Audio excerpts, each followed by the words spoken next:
Hi there, I'm James Osborne, the co-founder of the Recruitment Network, and this is the TRN Podcast.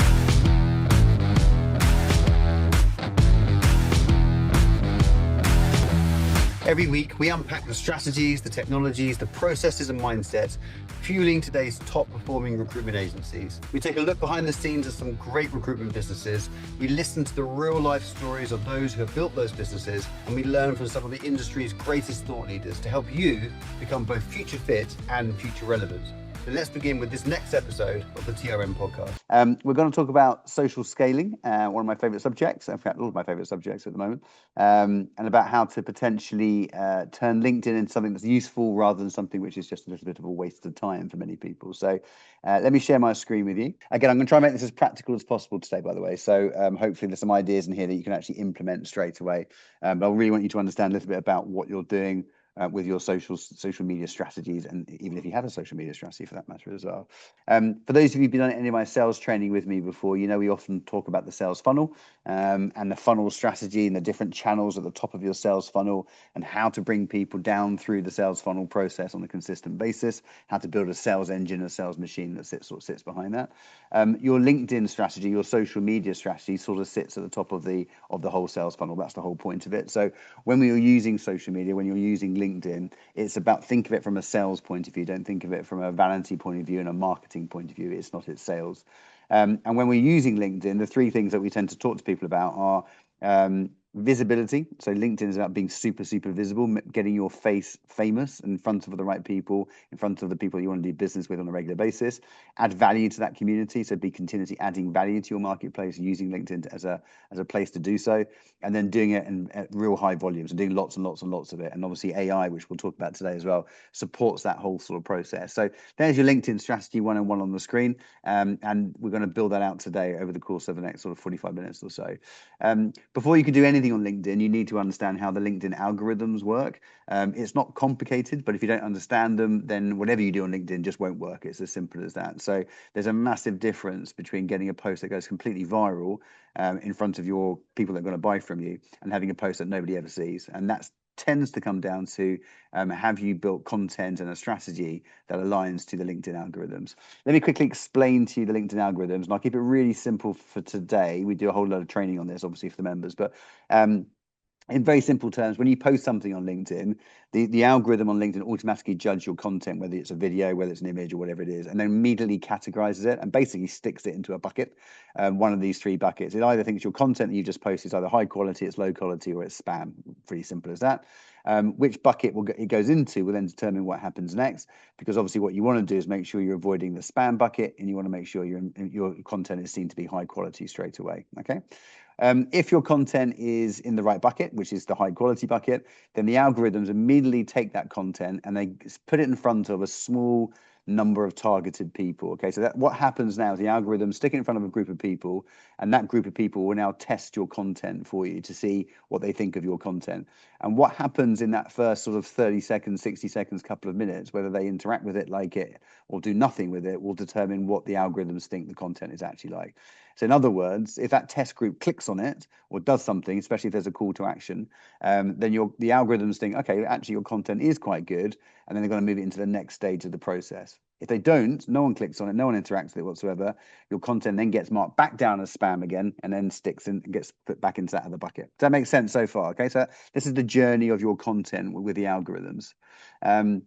So things to think about are things like the golden hour. So if you want to get people to interact with your content straight away or fairly quickly, so the algorithms work in your favor, then you need to think about the right time to post your content, which is what we refer to as the golden hours, how you get people to interact with it, how do you get people to stay on your content, which is a thing called dwell time, and so on and so forth. But that's the principle behind it. The third stage of it is when the algorithms really start to kick in, and then they start looking at a number of things to determine what's going to happen with your content next. So bear in mind, your content, you've just been written some content, you posted on LinkedIn, it's gone into one of the three buckets, hopefully the high quality bucket. The high quality bucket then shares that to a small group of people. If that small group of people interact with it or like it straight away, then it goes into the next stage of the algorithms. And this is all happening like in a split second, right? So then what happens is the algorithms assess your content based on four things. So they look at the quality of the content that you've just posted first. They look at your LinkedIn profile, which is why you are getting your LinkedIn profile set up properly is absolutely critical to this, and seeing basically, is what you've just posted applicable to your profile, or is it something you've randomly written just to try and get likes or followers? They look at your network, the people that you're actually networked with, and see how relevant it is, the content you just written to your network. And they also look at the previous content that you've been sharing to see, is it aligned with the previous content, or is it, again, are you just doing something to be a little bit spammy or salesy? All those four things are taken into consideration. That's why you need to have a plan around all four of those things. If the content's then good enough, then that content gets pushed out into a much, much wider audience. And this is when you start getting virality on LinkedIn, where people start seeing it, you get comments on it, and so on and so forth. Okay, so the big thing around LinkedIn with the algorithms, and I can send you the document we've created that summarizes all of this and explains in detail what to do, is around the quality of the content, the applicability to your profile, relevance to your network, and the impact based on previous posts as well. Okay, fairly simple to understand in principle, but obviously that's why you need a strategy around it to make this sort of work as much as you possibly can. And then the final phase of the journey, obviously, is your content is then assessed by how successful it is in front of that wider network. So these are real people now, not algorithms or bots, but the algorithms are watching this and they're keeping a track of it to determine actually what's working for you in particular, and then they reutilize reutilize your content in front of other people, and they learn from the algorithms, and so it goes on, and so it goes on. Okay, so this is why when you're looking at content, sometimes you've noticed now that you see 3-week-old content. It's quite funny, especially when it's like holidays or the World Cup or something, and suddenly you're seeing a post saying "Good luck England," and it happened yesterday. You're seeing content that's 3 weeks old. It's because actually the algorithms are watching that. They think it's good content, and they're still pushing it out, even though it's old content. So the timing is not necessarily that important anymore. It's more important about the applicability of the content, the relevancy of that content as much as anything else. Okay, so that's how the algorithms work. And again, I can share with you a whole insight document we've created about how to do this. This is what we cover off on the social scaling program. And by the way, if any of you aren't on the social scaling program and you're interested in this, it's a 4-week program that we are completely free to TRM members, no charge for it. And it's 4 weeks of live coaching around how to build your personal brand, how to run a whole content strategy on LinkedIn, and actually how to deliver on that. We measure it as we go. We come up with best ideas and that type of stuff. It's absolutely brilliant. One of the members on the first program we did in January closed 180 grand's worth of business off the back of it. So it's a pretty cool program. We have 100 people on each cohort. Next cohort's about to start. So if you're interested in that, just let us know. We'll get you signed up to the waiting list, or get you booked on to one of the next cohorts. Again, completely free to access and no charge for this type of stuff. Okay, and this is all the social scaling program content that we produce. So the content, social scaling is what we're going to talk about today, is as much about how to beat the algorithms, about how to grow and build a real community. And most importantly, which is what I want to cover off today, is all around how to convert that into revenue. I really don't care about the vanity metrics on social media. Many people do. How many likes, how many followers you're getting, all that type of stuff on a particular post. What I care about is how many of your ideal customer profiles, your target audience, are actually buying from you and engaging with you, and how many of those are you moving off LinkedIn and into a one-to-one relationship. That's what this is about as much as anything else. It's about the sanity metrics over the vanity metrics. Okay, cool. So whole bunch of things to talk about. And in the social scaling program, we map out a plan for you as well. These are some of the things you might want to be thinking about around sorting out your profile and your settings to get maximum visibility, building out your ICP profile, all the way down to creating a proper social calendar and plan, and having AI that's developing that content for you underneath. We're building out newsletters, identifying groups to engage with. We have a framework called the 4321 framework, which works brilliantly well.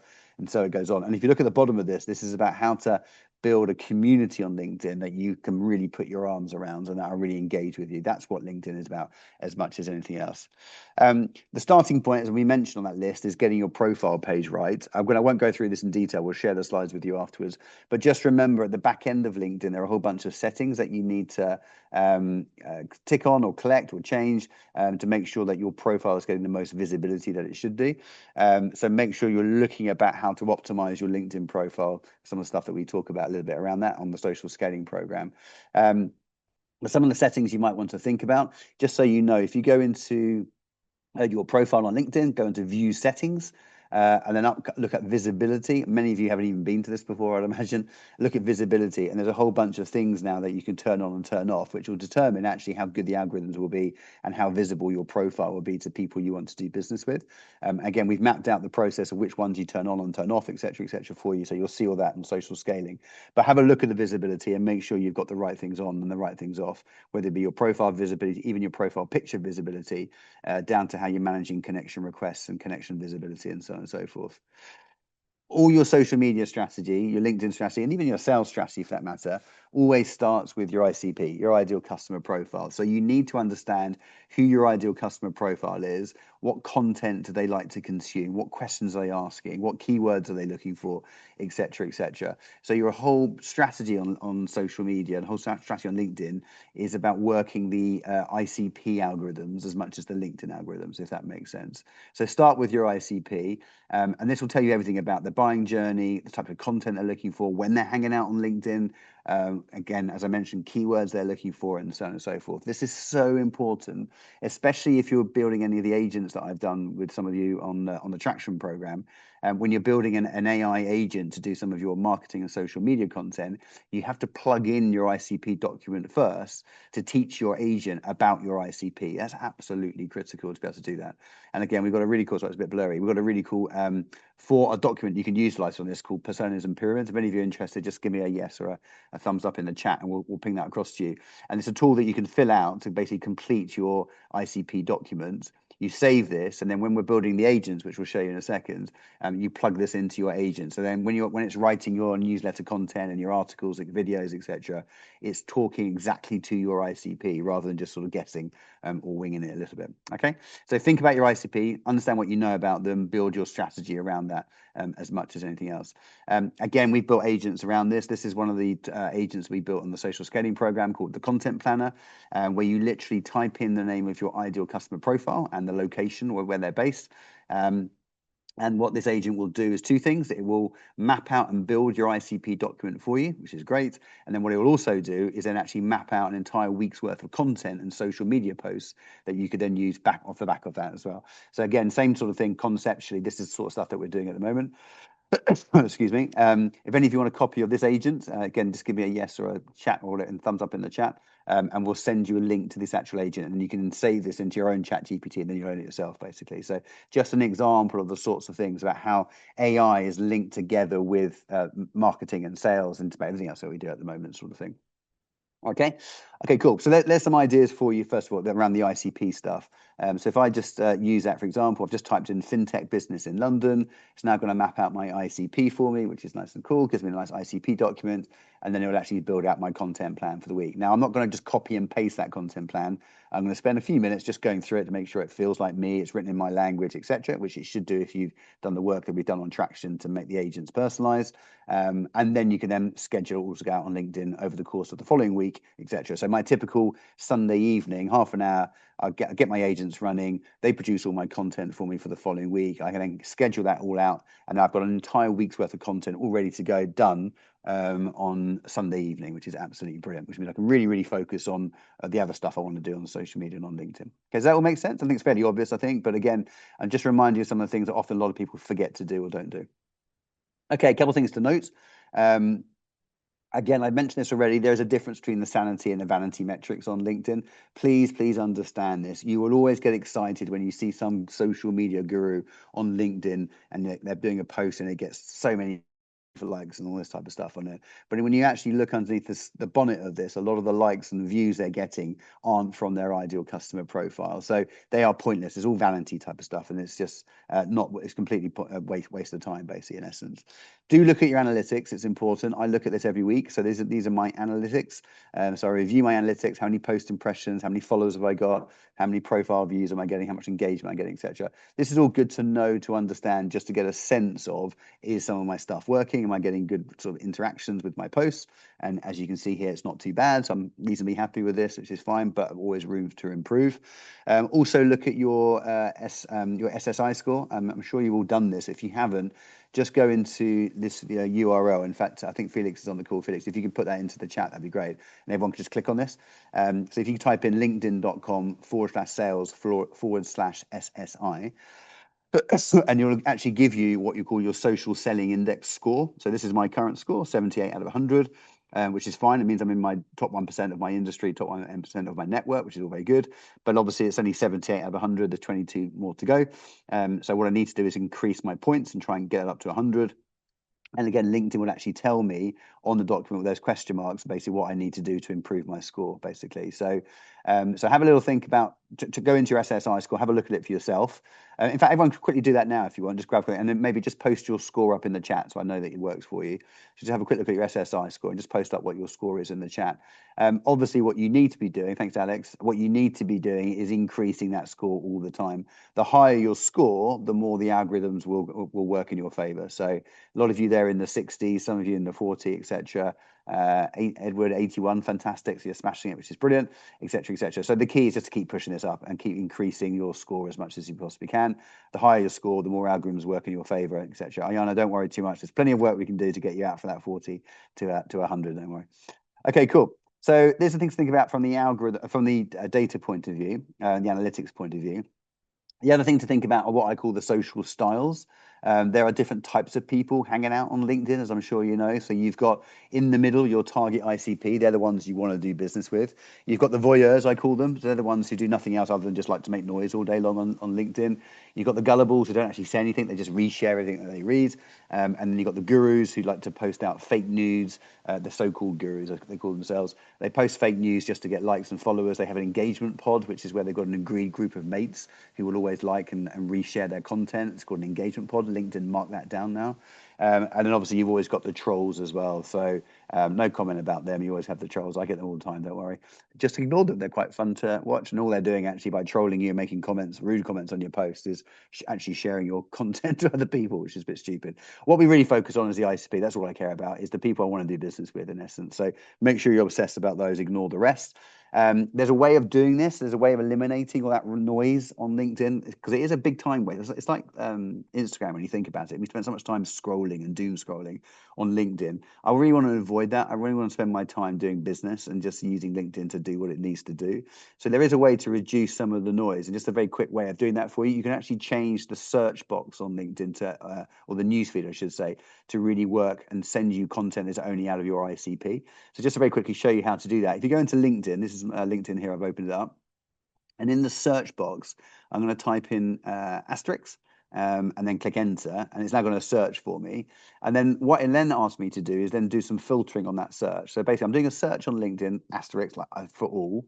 I'm now going to sort it based on, I only want to see posts, I only want to see my top match, I only want to see it from my first connections, I only want to see it from people in my industry I'm targeting, in this case, staffing and recruiting, and so on and so forth. So basically, I'm going to filter down the results. And then what you do, if I go back up to the URL, so the web page up in the browser at the very top there, and if I highlight that and copy that or bookmark that, then every time I use LinkedIn, I go back into that bookmark, and that will immediately declutter what you see coming into your LinkedIn feed. It's a real simple methodology, bloody effective as well. So hopefully that makes sense. Just give me a yes or a thumbs up in the chat to let me know that makes sense, and you get what I've just done there. Simple process, put in the asterisks, do the sort, save the URL, bookmark the URL, and utilize that moving forward.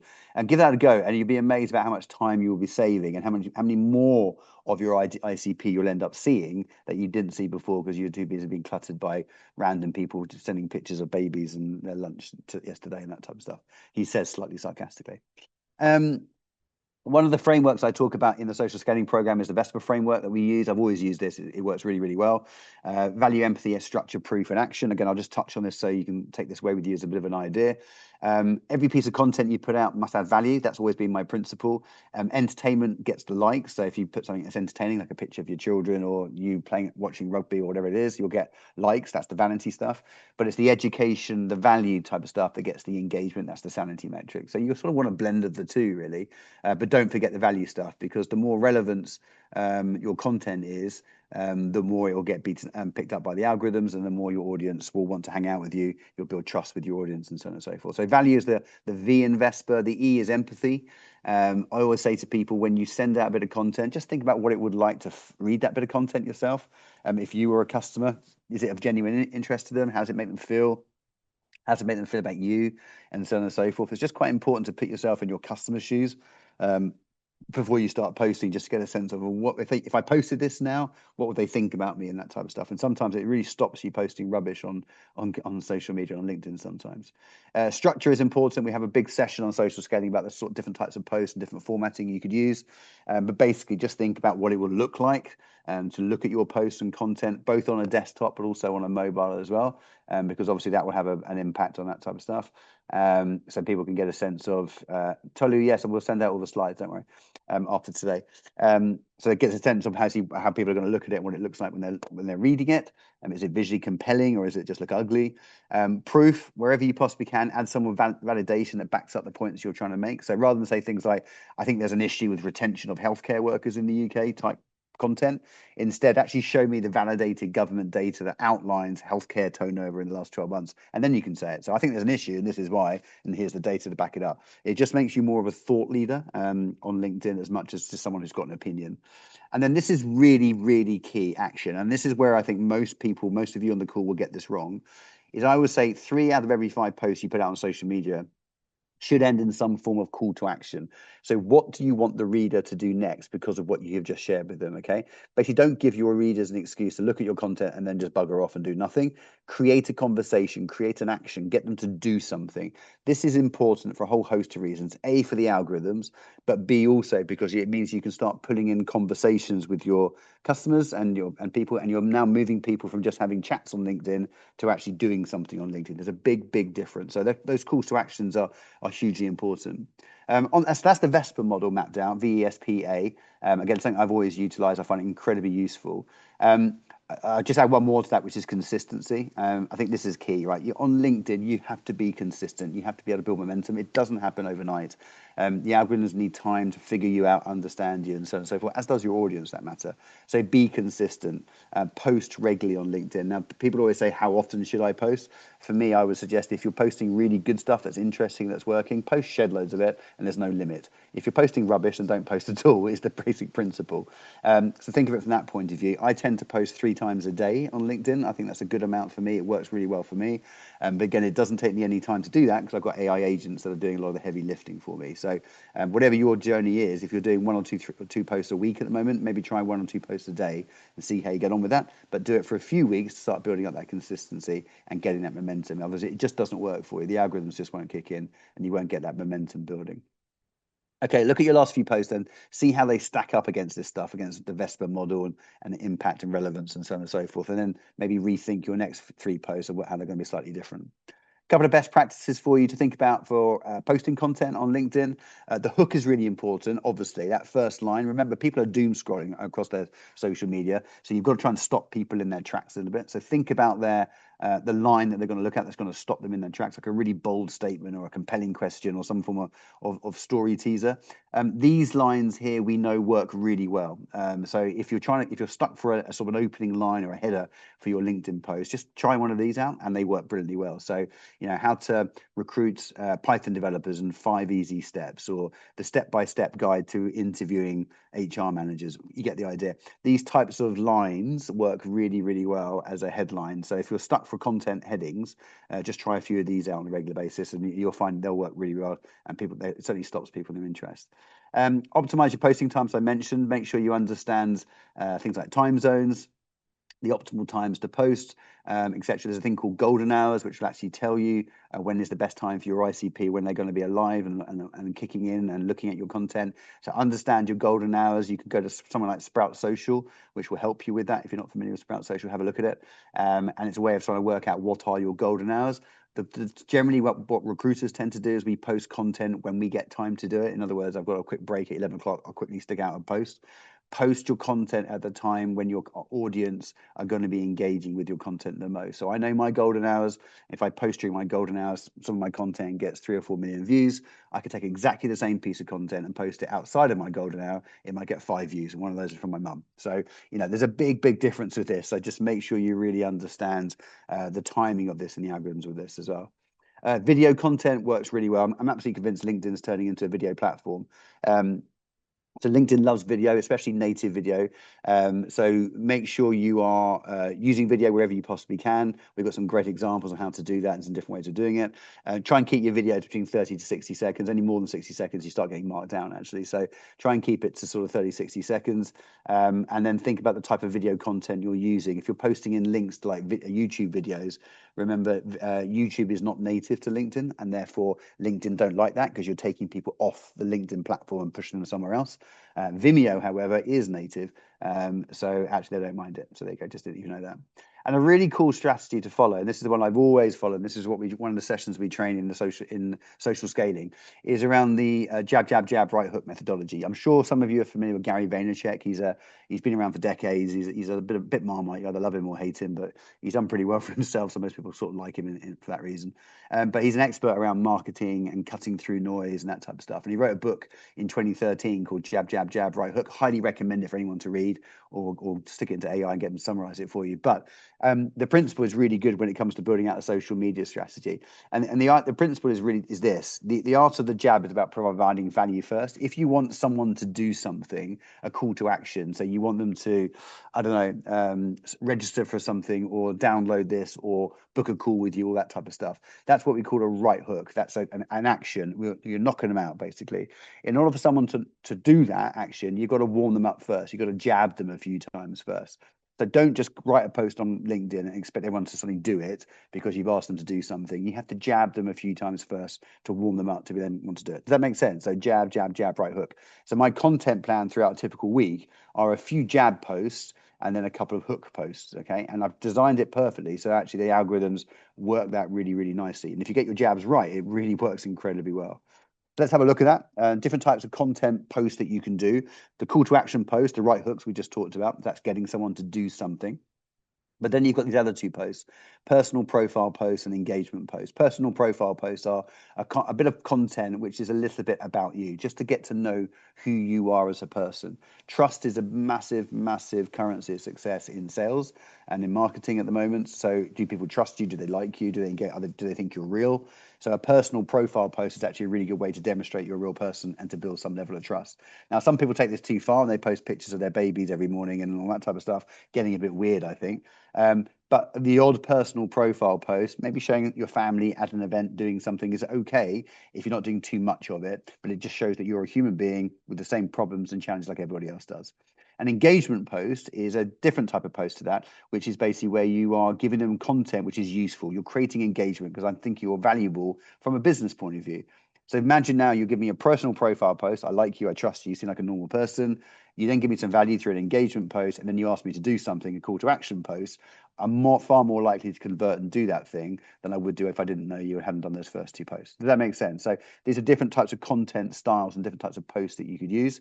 And again, blending all this together is how we build out your content strategy for those of you who are on the social scaling program to make it really, really kick in with the algorithms and work to your favor. So here's some examples. Again, here's a personal profile post, picture of me with my family talking about GCSEs and A-level results that my kids were going through, etc. So it's personal, it's me. Yes, there's pictures of my children on here, but I'm not making a big thing about it. And actually, there's a link to business in here, actually, because it's about, do I think schools and A-levels and GCSEs are worth it these days, and so on and so forth, okay? So that's that one there. That goes out. You post it out. So you have a look at the engagement on this. So this one had about 200,000 impressions, which is not too bad. 121,000 of those were actually in my ICP. So that's the bit I really care about. The other stuff is irrelevant. I had over 1,000 reactions and 64 comments. So that's not a bad post. That's good. Doesn't mean anyone's going to buy from me because of that post and because my kids are in the picture. All it means basically is the algorithms are kicking in. And you just now know that I'm a reasonably okay bloke with a couple of kids who don't look particularly ugly, I don't think. So there we go. Maybe they do. Who knows? But anyway, that's me. And you know a little bit about who I am now from a personal point of view. We then do an engagement post. So this is something else that we're doing here. Again, this is a bit personal, a bit engagement, but it's bringing together some stuff that's quite interesting and a little bit about our industry. Again, you can see the engagement, not the same as the one before, but got 564 reactions, 122 comments. That's not too bad at all. Again, no one's going to buy from me from that, but it's just another post so you get a little bit understand who I am. But then here's a call to action post. This is a right hook post. So this is like actually talking about LinkedIn and LinkedIn data. So talking about some of the stuff that's been going on, what's working across the industry, blah, blah, blah, blah. And then at the bottom, if you notice, I said, look, I've built this really cool tool, it's an AI market mapping GPT for some of the members. If you want me to send it to you, just comment yes below. So I'm asking you to do something on the back of that post. Let's see what happened with that one, because remember the other 2 posts before it were warming up the algorithms for me. So this one had 42,000 impressions, 25,000 of those in my relevant marketplace, 83 reactions and 359 comments. That's a pretty cool post, which is pretty cool. And the most important thing about that, obviously, I've got 359 people now in my ICP who have commented, who have engaged with me. I can now go and have a conversation with because they've asked me for some content. So this is a very, very simple journey. If I hadn't done the personal engagement post first and just did the call to action post, and I wouldn't have got the engagement on that. And then I'm now spend my time following those people up, which is where obviously you make money on LinkedIn, which is pretty cool. So does that all make sense? Nothing complicated about that. It's a part of the process, but it's thinking about how people like to engage and buy on LinkedIn as much as how the algorithms work as well. Now, I mentioned before about AI. Use AI to do the heavy lifting for you. My principle on social media and AI, for that matter, full stop, is the 80-20 rule. So 80% of the heavy lifting can now be done by AI and technology, all for free. 20% is the personal bit that you do at the end. So what I tend to do with my content stuff is I get AI to build it all out for me, map out my ICPs. I've got AI agents that are watching my key target audience to see what they're talking about, so that I can make sure that my content is then created based on what everyone else is talking about last week. So it's really interesting stuff, basically. So use AI to do all the heavy lifting, but the 20% piece is what I post on social media. So anything I write on social media is always written by me, but it's only taken me a couple of minutes to do it because AI got me to that point. Does that make sense? So 80-20 is how I want you to think about it, and as simple as that. So we are AI augmented, not AI replaced. This is a big, big difference. Where it went wrong is everyone jumped on the AI bandwagon and started copying and pasting stuff that was created by Claude or by ChatGPT, and it was so bloody obvious it was AI. It's unbelievable. And now obviously the algorithms know that, they spot it, and they mark you down for it, and it just doesn't work anymore. So think about it in the same way we talk about as a recruiter, the 80-20 rule using AI. Same thing on LinkedIn. So 80% of the stuff on the left-hand side is where people spend most of their time on wasting time on LinkedIn, I would suggest. And in some cases, not getting even further than that, not be able to write stuff, because we just get lost about what can I write about, what can I talk about, how can I make it really pretty, how can I make it clever, etc. And then we have little amount of time left to actually do the stuff that matters on LinkedIn, which is about engaging with people, commenting on your target audience posts, and so on and so forth. So flip that story on its head, get AI to do all that heavy lifting stuff on the left-hand side, and spend more time doing what we call RevOps, which is posting proper content, commenting, engaging, connecting with people, converting, and following up those hooked ICPs that we just showed you, and ultimately selling. Otherwise, it becomes a massive waste of time, vanity project that just gets in the way of recruiters doing their day job, and actually means we can actually start pushing the needle on this much, much further. Does that make sense? So flip it on its head, use AI to support you with that. You'll then build out your agents. This is my agent hub. So these are all my different agents that I've built, that I share with the other TRM members, etc. You can see, if you go down towards the bottom, I've got my content and marketing agents. So one's my social media writer, one's my blog generator, one's my email campaign builder, etc. So I've designed and built all these agents specifically to do these different tasks. And they all sit in my agent hub, and they all run in the background, like my co-pilot, and just does all the things, I needed to do, which means I can spend less time doing all this stuff, more time doing the stuff that really, really pushes the needle as much as anything else. Make sense? I'm hoping all of you have got something similar to this. If you haven't, speak to us. These are the sorts of things we're doing on the Traction program, which is how do you build AI agents and et cetera, et cetera.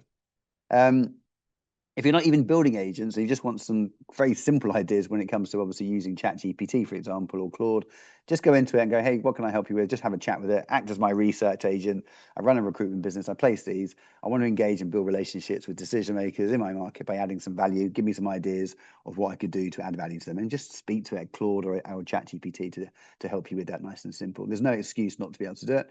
And then you can really start mapping this stuff out, as you see here on this journey here. So this is an example of, I was doing this with someone the other day. We're mapping out this top 12 challenges. It came up with a list of all these different challenges that my target audience were facing, or their target audience were facing. We picked one of those, which was talent retention. We then got AI to build out a whole bunch of tools for us that would help, and that we give away or share on LinkedIn, which are all about talent retention. And we started doing that hook type stuff. Click here, sign, say yes at the bottom, and you get a copy of it type of stuff. And they pulled in loads and loads of opportunity off the back of that. So real simple process, using AI to help you with the heavy lifting and the thinking, and then you're just writing the content and posting it out there. Nothing wrong with doing that at all if it's adding real value as much as anything else. And then from there, you then obviously map that out as part of your weekly plan, using the agents to be able to do that. Remember, plugging it into your ICP document as well, which is really important. Okay, cool. So on the social media stuff, we sort of on the social scaling, I should say, we're continuously measuring and looking at each other's jab, right hook methodology. So you can see this. I look at this every week. We share it with each other, talk about what's working, what's not working, and you can see how the process works. But as long as you've got your jab, right hook methodology every week, you'll start to pick up that traction as much as anything else. And then the final thing I'll just share with you before I close off today is the thing about engagement. There's a big difference about posting content on LinkedIn, getting people doing stuff and talking, et cetera, and then the engagement piece, which is bridging that gap between just getting attention and actually getting people doing something and having some action. That's what you really want as much as anything else. So engagement increases, we know, when people feel they're co-creating content. So rather than just watching content and utilizing content. So stop trying to be a broadcaster of stuff. I want to post something out and go away again. Think about becoming a conversation starter. There's a big difference between the two. If you can wrap your head into that principle, then it works really well. So then you start thinking about how do you start conversations on LinkedIn? How do you encourage, nurture conversations on LinkedIn? Build out your network first. Obviously, make sure you've got enough people to be networking with. There's different size limits, so make sure you're maxing out the number of connections you've got, the number of followers you've got, etc. When you've got to your 30,000 connections, you can then move on to your followers and other ways of getting people to connect with you, which I'll show you in a second. Just to remind you of something, this is really important, and LinkedIn will kill you for this. Clear up your invitations, your sent invitations, because if you don't, all the unaccepted ones will really hurt your LinkedIn account. So we'll show you here. If you click on My Network, click into My Network under Grow, and then click Show All. And what you'll see here in the sent section, so these are all the people that I've invited to connect with me on LinkedIn, and when I did it. So this one was sent today, yesterday. If you scroll down, you'll start to realize there's a whole bunch of people that you've invited to connect with you 3 months ago, 6 months ago, maybe 2 years ago, that haven't accepted your invitation. So what you do is you go through all the old ones. I would suggest anything over 3 or 4 days, and you withdraw the connection. You can re-invite them again in a couple of weeks' time, but for now, withdraw. If you've got lots and lots of people in that sent section, that sent section that haven't accepted your invitation, then they will, LinkedIn algorithms will absolutely kill you for that. So go into your invitations, your sent stuff, and click withdraw on any old ones. Just give me a yes or a thumbs up to make sure you understand what I meant by that, because actually it's a really important, simple thing to do. But all of you have a look, you'll realize you've got a hell of a lot of people probably in your sent section. That is probably just literally just draining you down from the algorithm point of view, which will kill you. Okay, cool. Right, that's a simple idea for you to think about. But not just about your connections, use the other tools as well. So if you notice here, so I've got 30,000 connections. I'm always going down and up again around 30,000 because I'm clearing some out, bringing in new ones, etc., getting as most applicable as possible. But I've also got 45,000 followers as well. So not only have I got 30,000 connections, I've got 45,000 followers. I've also got other people who are subscribing to my newsletter, about another 30,000, so another 15,000. So if you look across my community is not just 30,000, it's 30,000 plus my 45,000 followers, plus all my newsletter subscribers as well. So that really brings up to over 80,000, 90,000. So suddenly you can build the size out of your audience much bigger than traditionally you would have thought you could do. LinkedIn groups are part of that strategy. I won't go into that into detail. They are getting better. So actually working LinkedIn groups and being part of that.